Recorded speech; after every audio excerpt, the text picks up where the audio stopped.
Hello everyone. पिछली class में हम लोगों ने एटम के स्ट्रक्चर के बारे में दिए गए डिफरेंट मॉडल्स और एक्सपेरिमेंट्स के बारे में जाना था और अब इन्हीं मॉडल और एक्सपेरिमेंट्स के बेसिस पर हमें कौन सी साइंटिफिक इंफॉर्मेशन और क्या क्या सिस्टम डेवलप हुए इसके बारे में हम लोग पढ़ेंगे।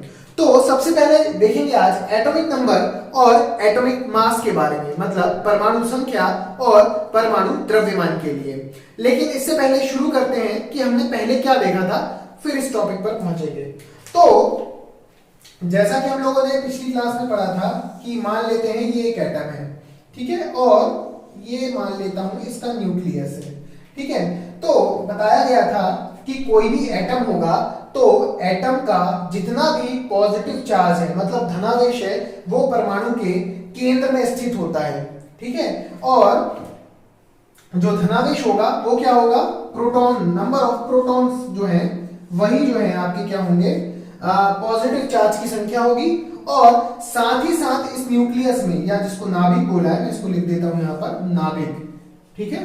तो नाभिक के अंदर क्या क्या होता है, नाभिक के अंदर प्रोटॉन, नाभिक में होंगे प्रोटॉन एंड न्यूट्रॉन, ठीक है। नाभिक के अंदर प्रोटॉन और न्यूट्रॉन होते हैं और इलेक्ट्रॉन इसके चारों तरफ एक निश्चित कक्षा में चक्कर लगाते रहते हैं, ठीक है।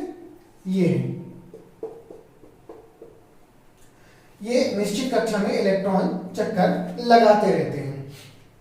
एक और चीज हम लोगों ने पढ़ी थी कि इलेक्ट्रॉन्स, नंबर ऑफ इलेक्ट्रॉन्स और नंबर ऑफ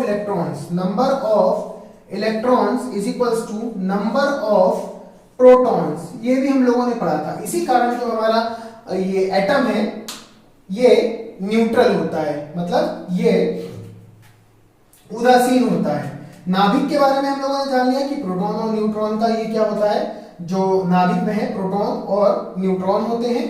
और जो प्रोटॉन है जिसपे धनावेश होता है, जिसकी खोज किसने करी थी, गोल्डस्टीन ने करी थी, है ना। तो ये जो है नंबर ऑफ प्रोटॉन्स इक्वल होते हैं नंबर ऑफ प्रोटॉन्स के। और हमको पता है कि प्रोटॉन पे पॉजिटिव चार्ज होता है 1.6 into 10 to the power minus 19 coulomb, और इलेक्ट्रॉन पर -1.6 into 10 to the power minus 19 coulomb. इनकी संख्या बराबर होगी तो क्या होगा, हमारा एटम उदासीन होगा। यहां तक हम लोगों ने पढ़ा था। अब जो एटॉमिक नंबर की बात करते हैं तो किसी भी परमाणु के अंदर नंबर ऑफ प्रोटॉन्स जो होते हैं, नंबर ऑफ प्रोटॉन्स, इसी को बोला जाता है क्या, एटॉमिक नंबर। ये डिनोट करता है इसका एटॉमिक नंबर, ये आप याद रखिएगा, ठीक है। जैसे मान लेते हैं कि क्लोरीन, क्लोरीन के लिए जो एटॉमिक नंबर है 17, यहां पर ये शो कर रहा है कि क्लोरीन के नाभिक में या क्लोरीन एटम में जो है 17 प्रोटॉन होंगे। तो आई होप ये एटॉमिक नंबर का कंसेप्ट आपको क्लियर हुआ होगा। एटॉमिक मास की बात करें या परमाणु द्रव्यमान की, तो परमाणु के नाभिक में उपस्थित जो प्रोटॉन और न्यूट्रॉन, इन दोनों का योग होता है। इसे सम्मिलित रूप से जो इसका जो प्रोटॉन और न्यूट्रॉन है उन्हें सम्मिलित रूप से ही क्या कहा जाता है, न्यूक्लियॉन भी कहा जाता है। इसको क्या कहा जाता है, न्यूक्लियॉन। और इन दोनों के योग को ही क्या बोला जाता है, परमाणु द्रव्यमान। प्रोटॉन और न्यूट्रॉन के जो भार का योग है उसी को बोला जाएगा क्या, परमाणु द्रव्यमान बोला जाता है। जैसे कि अगर बात करें हीलियम, हीलियम का परमाणु द्रव्यमान है 4। तो यहां पर ये शो कर रहा है कि हीलियम के परमाणु के अंदर या नाभिक के अंदर 2 प्रोटॉन प्लस 2 न्यूट्रॉन उपस्थित हैं, ठीक है। अगर एल्यूमिनियम, एक और एग्जांपल लें, एल्यूमिनियम की केस की बात करें आप, एल्यूमिनियम परमाणु क्रमांक है इसका 13, एटॉमिक नंबर 13 और एटॉमिक मास है इसका 27। इट मींस ये यहां पे शो कर रहा है कि एल्यूमिनियम के एटम में 13 प्रोटॉन और 14 न्यूट्रॉन है, ठीक है। तो आई होप कि एटॉमिक नंबर और एटॉमिक मास का ये जो कंसेप्ट है आपको समझ में आया होगा। किसी भी एटम के अंदर एटॉमिक नंबर और एटॉमिक मास को किस तरीके से लिखा जाता है ये देखते हैं। सपोज करिए नाइट्रोजन के लिए लिख रहे हैं हम, अगर नाइट्रोजन के लिए, तो ये नाइट्रोजन मैंने लिख दिया, यहां पर मैंने लिख दिया नाइट्रोजन, ठीक है। नाइट्रोजन के लिए लिखते हैं यहां पर, ये मैंने नाइट्रोजन लिखा है। नीचे होगा हम यहाँ पर शो करेंगे एटॉमिक नंबर, और इसके लेफ्ट हैंड साइड पर ऊपर की तरफ इसका एटॉमिक मास शो करेंगे। ठीक है, यहाँ पर परमाणु संख्या और यहाँ पर द्रव्यमान संख्या। तो ये इस तरीके से किसी भी एटम को डिनोट किया जाता है, किसी भी एटम को परमाणु संख्या और परमाणु भार इन दोनों के साथ डिनोट करा जाता है। जैसा कि यहाँ एग्जांपल नाइट्रोजन का लिया गया है। कार्बन के लिए लेंगे तो ये हो गया कार्बन का 6 C और 12। ये आपका कार्बन के लिए आपका किस तरीके से एटॉमिक नंबर और एटॉमिक मास को डिनोट करेंगे, ये उसका एग्जांपल हो गया। तो आई होप कि ये एटॉमिक नंबर और एटॉमिक मास का कंसेप्ट आपको समझ में आया होगा। अब आगे बात करते हैं आइसोटोप्स और आइसोबार के बारे में। आइसोटोप्स जिन्हें हिंदी में समस्थानिक भी कहा जाता है, इन्हें हिंदी में समस्थानिक भी कहा जाता है। ये एक ही एलिमेंट के ऐसे एटम्स होते हैं जिनके लिए एटॉमिक नंबर क्या होता है, अगर मैं बात करूं तो इनका एटॉमिक नंबर सेम होगा, बट जो एटॉमिक मास होता है इनका वो डिफरेंट होता है। एटॉमिक मास ये होता है डिफरेंट, ये सेम नहीं होता है। तो ऐसे किसी भी एलिमेंट के ऐसे एटम जिनका एटॉमिक नंबर तो समान हो लेकिन परमाणु द्रव्यमान उनका भिन्न हो, उन्हें कहा जाता है समस्थानिक। जैसे कि प्रकृति में हमारे हाइड्रोजन के 3 समस्थानिक ज्ञात हैं, जिन्हें कहा जाता है 1H1 that is protium, 1H2 deuterium और 1H3 ट्राइटियम। ये 3 हाइड्रोजन के समस्थानिक हैं।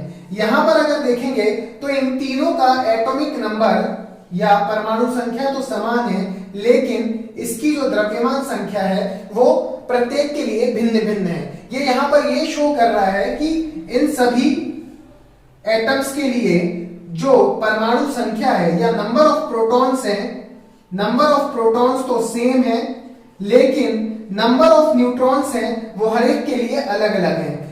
यहां पर अगर बात करें 1H1 के लिए तो यहां पर नंबर ऑफ प्रोटॉन्स कितने हो गए, यहाँ नंबर ऑफ प्रोटॉन 1 और न्यूट्रॉन 1H2 के लिए बात करेंगे तो यहां पर अगर ड्यूटीरियम के लिए बात कर रहे हैं तो 1 प्रोटॉन और 1 न्यूट्रॉन है, और ट्राइटियम में 1 प्रोटॉन और 2 न्यूट्रॉन है।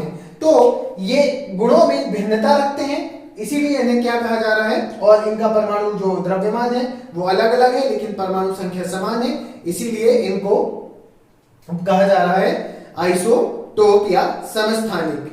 ठीक है, प्रकृति में अगर देखा जाए जो हम परमाणु भार, अगर हम बोलते हैं एटॉमिक मास की बात करते हैं तो वो कंबाइंड रूप से लिया जाता है। वैसे अगर हाइड्रोजन के केस में बात करेंगे तो ये जो प्रोटियम है ये करीब 99.98% प्रकृति में यही अवेलेबल होता है, इसीलिए हम हाइड्रोजन का जो एटॉमिक नंबर 1 और एटॉमिक मास 1 कंसीडर करके चलते हैं। लेकिन अगर जैसे बात करें क्लोरीन के लिए, क्लोरीन के 2 समस्थानिक हमारे पास मौजूद होते हैं। एक होता है 17C35 और एक होता है 17C37।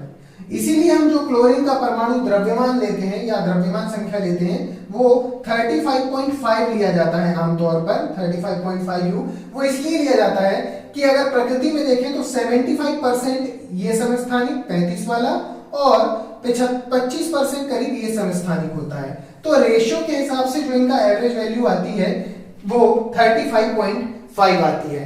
तो ये समस्थानिक के कॉन्सेप्ट्स हैं और इस हिसाब से हम जो परमाणु द्रव्यमान लिए जाते हैं विभिन्न तत्वों के वो इस हिसाब से लिए जाते हैं। ये हुआ आइसोटोप या समस्थानिक। अब दूसरी बात करते हैं समभारित की, कि समभारित क्या होते हैं। यहाँ पर हम लोग देख लेते हैं आइसोबार या समभारित। हिंदी मीडियम वाले जितने भी जुड़े हैं स्टूडेंट्स उनको याद करने के लिए एक टर्म है आइसोबार, भार आ रहा है और इधर भी भार आ रहा है। ठीक है, तो क्लियर हो रहा है नाम से कि 2 डिफरेंट एटम्स हैं। ठीक है, 2 डिफरेंट एलिमेंट के एटम्स हैं, लेकिन इनका क्या है, एटॉमिक नंबर जो है वो तो अलग अलग है लेकिन इनका एटॉमिक मास जो है वो सेम है। जैसे कि अगर एग्जांपल लें तो हमारे पास 2 एलिमेंट्स हैं, एक है कैल्शियम जिसका एटॉमिक नंबर हो गया है आपका 20 और इसका जो एटॉमिक मास है वो होता है 40। और अगर बात करूं मैं ऑर्गन के लिए तो ऑर्गन का एटॉमिक नंबर तो 18 है लेकिन इसका एटॉमिक मास 40 है। तो ये जो दोनों हैं कैल्शियम और ऑर्गन, ये दोनों क्या है, एक दूसरे के आइसोबार है या ये आइसोबार है। ऐसा क्यों हो रहा है? ऐसा इसलिए हो रहा है कि इनके अंदर एटॉमिक नंबर ये तो है डिफरेंट, लेकिन एटॉमिक मास जो है वो सेम है। इसका मतलब ये हुआ कि इसके अंदर नंबर ऑफ न्यूक्लियॉन्स जो है, नंबर ऑफ न्यूक्लियॉन्स हैं वो सेम होते हैं। नंबर ऑफ न्यूक्लियॉन्स मतलब प्रोटॉन प्लस न्यूट्रॉन, इनका जो टोटल है वो सेम है 40-40, इसीलिए ये समभारी कहलाते हैं। तो आई होप कि ये आइसोटोप और आइसोबार के कॉन्सेप्ट आपको समझ में आए होंगे। अब इस टॉपिक के आखिरी कॉन्सेप्ट के बारे में बात करते हैं, जो कि है वैलेंसी या संयोजकता, जिसके बारे में हम लोगों ने पहले भी समझा था, लेकिन ठीक तरीके से समझने के लिए हमें अब बोर-बरी मॉडल की जरूरत पड़ेगी, जिसको हमने पिछले चैप्टर में पढ़ा था कि नंबर ऑफ इलेक्ट्रॉन्स जो शेल में डिस्ट्रीब्यूट होंगे वो 2n² के अकॉर्डिंग होंगे, जहां पर 4 शेल्स हमारी K, L, M, N है और इनके लिए रिस्पेक्टिव n की वैल्यू 1, 2, 3, 4 है। तो number of electron K shell में 2, L में 8, M में 18 और N में 32 हो सकते हैं। यह भी बताया था बोर-बरी ने कि कोई भी एटम होगा उसके आउटर शेल में electron, maximum number of electron 8 हो सकते हैं, और जब तक कोई अपनी पहली शेल के इलेक्ट्रॉन कंप्लीट नहीं करेगा तब तक अगले शेल में इलेक्ट्रॉन नहीं जाते हैं।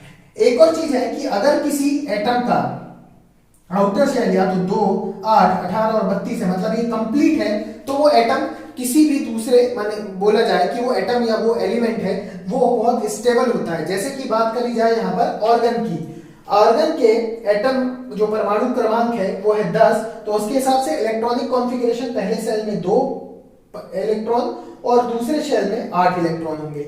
यहाँ पर जो ऑर्गन है इसका आउटर शेल जो इलेक्ट्रॉन है वो कंप्लीट 8 मैक्सिमम हो सकते हैं, इसीलिए अब ऑर्गन अपना ना तो कोई इलेक्ट्रॉन लूज करेगा ना ही कोई इलेक्ट्रॉन लेगा, ना ये कोशिश करेगा, क्योंकि ये एक स्टेबल, इसका ऑक्टेट कंप्लीट है, इसका अष्टक कंप्लीट है, तो ये क्या करेगा, अपनी इस स्टेज को छोड़ेगा नहीं। इसीलिए क्या होता है, ये अक्रिय गैसों की श्रेणी में आता है जो किसी से क्रिया नहीं करते हैं, ठीक है। और यहां पर अगर दूसरा एग्जांपल लें एल्यूमिनियम का, तो एल्यूमिनियम का परमाणु क्रमांक है 13, इसके अकॉर्डिंग जो इलेक्ट्रॉनिक कॉन्फ़िगरेशन होना चाहिए बोर-बरी के अनुसार, पहले शेल में 2, दूसरे शेल में 8 और तीसरे शेल में बचे हुए 3 इलेक्ट्रॉन। अब एल्यूमिनियम अपना ऑक्टेट कंप्लीट करने के लिए या तो किसी से 5 इलेक्ट्रॉन ले सकता है या 3 इलेक्ट्रॉनों को त्याग सकता है, और ये 3 इलेक्ट्रॉनों को त्यागना या 3 इलेक्ट्रॉनों के साथ शेयरिंग करना ज्यादा आसान है 5 इलेक्ट्रॉनों को त्यागने या इसकी शेयरिंग करने से की तुलना में। तो इसीलिए अगर बात करेंगे कि जो एल्यूमिनियम है, एल्यूमिनियम एलिमेंट के लिए वैलेंसी कितनी होगी, 3 होगी, ठीक है।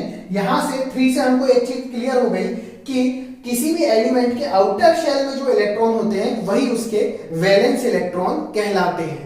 एक और एग्जांपल अगर लें फ्लोरीन का, फ्लोरीन का एटॉमिक नंबर है 9। फ्लोरीन के केस में अगर आप बोलेंगे कि अगर इसका एटॉमिक नंबर 9 है और इसके पहले शेल में हो गए 2 इलेक्ट्रॉन और दूसरे शेल में हो जाएंगे इसके 7 इलेक्ट्रॉन, और अभी हम लोगों ने पढ़ा कि आउटर शेल में जो इलेक्ट्रॉन होते हैं वही कहलाती है वैलेंसी। लेकिन यहां पर फ्लोरीन को अपना ऑक्टेट कंप्लीट करने के लिए ये 7 इलेक्ट्रॉन त्यागने से अच्छा है कि वो 1 इलेक्ट्रॉन गेन कर ले या 1 इलेक्ट्रॉन की शेयरिंग कर ले। तो इस केस में फ्लोरीन की जो वैलेंसी हो जाएगी वो हो जाएगी 1, मतलब अपना ऑक्टेट कंप्लीट करने के लिए फ्लोरीन को 1 इलेक्ट्रॉन की जरूरत है, जो कि ज्यादा आसान है 7 इलेक्ट्रॉनों को त्यागने से या साझा करने से, इसीलिए फ्लोरीन की वैलेंसी कहलाएगी 1। तो आई होप कि ये जो वैलेंसी या संयोजकता के कॉन्सेप्ट है ये आपको समझ में आएंगे। एल्यूमिनियम के केस में ये वैलेंसी 3 है, फ्लोरीन के केस में 1। अगर क्लोरीन की भी बात करेंगे जिसका एटॉमिक नंबर है 17, उसके लिए भी ठीक सेम केस होगा कि वैलेंसी हो जाएगी 1। ऑर्गन, हीलियम, ये गैसें अक्रिय गैसें इसीलिए हैं क्योंकि इनके अष्टक पूर्ण है, मतलब आउटर शेल में 8 इलेक्ट्रॉन, और हीलियम के लिए बात करें तो 2 इलेक्ट्रॉन उसके सबसे आउटर शेल में है, जो कि अपने आप में ये कंप्लीट करता है शेल को, इसीलिए ये जो गैसें हैं वो किसी और से क्रिया नहीं करती हैं। तो आई होप इस चैप्टर के अंदर जो कॉन्सेप्ट हम लोगों ने पढ़े हैं वो आपको समझ में आए होंगे क्यों एटॉमिक नंबर के अंदर हम लोगों ने पढ़ा, वहां पर हमने सिर्फ इलेक्ट्रॉन और सिर्फ प्रोटॉन और न्यूट्रॉन के मास को लिया, क्योंकि हम पहले ही पढ़ चुके थे कि जो इलेक्ट्रॉन्स का द्रव्यमान होता है वो प्रोटॉन के कंपैरिजन में बहुत कम होता है, नेग्लिजिबल मान सकते हैं। इसीलिए जब हम परमाणु द्रव्यमान की गणना करते हैं तो सिर्फ नाभिक के अंदर जो प्रोटॉन और न्यूट्रॉन होते हैं, सिर्फ या न्यूक्लियन बोले, उनके ही मास को कंसीडर करते हैं। तो आई होप कि इस चैप्टर स्ट्रक्चर ऑफ एटम के अंदर जो चीजें हम लोगों ने पढ़ी है वो आपको समझ में आएगी। नेक्स्ट वीडियो में हम इससे रिलेटेड कुछ क्वेश्चंस देखेंगे और गलती से यदि कोई कॉन्सेप्ट छूट गया है तो उस क्वेश्चन सीरीज में हम उस टॉपिक को क्लियर करेंगे, है ना। तो बने रहिए हमारे साथ और अपनी जर्नी को कंटिन्यू रखिए, पढ़ाई करते रहिए और आगे बढ़ते रहिए। Thank you so much.